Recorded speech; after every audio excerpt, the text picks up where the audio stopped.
हमारा अगला कोशिकांग है तारकाय या सेंट्रोसोम।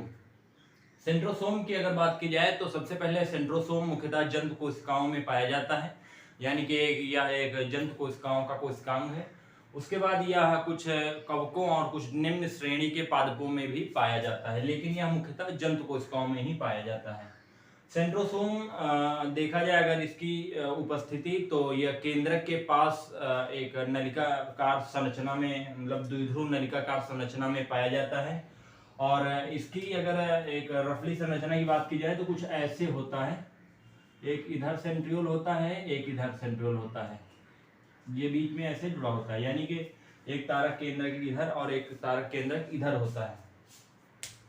उसके बाद इसकी अगर एक डीप संरचना देखी जाए तो कुछ इस तरह होती है, जिसमें ये एसी संयोजक होते हैं और ये ट्रिपलेट होते हैं। इन्हें माइक्रोट्यूब्यूल ट्रिपलेट या सूक्ष्म नलिका त्रिक कहते हैं।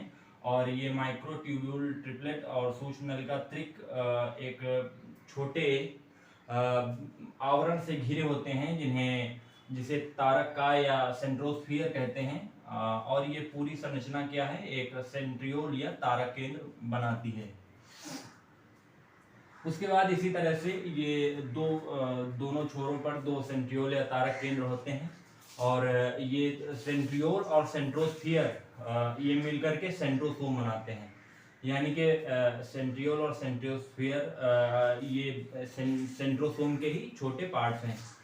ये जब सेंट्रियोल पूरा, यानी कि ये पूरी संरचना, और इसके ऊपर जब सेंट्रोस्फियर पूरे में लग जाता है, यानी कि एक पतली संरचना हल्की सी, जो एक सुरक्षा या कहें कि इसकी सुरक्षा के लिए एक पतली इसके ऊपर कवरिंग लग जाती है, तो उसे सेंट्रोस्फियर कहते हैं। तो सेंट्रोल और सेंट्रोस्फियर मिलकर के पूरा सेंट्रोसोम बनाता है, तो ये यहाँ पर कंप्लीट हो जाता है।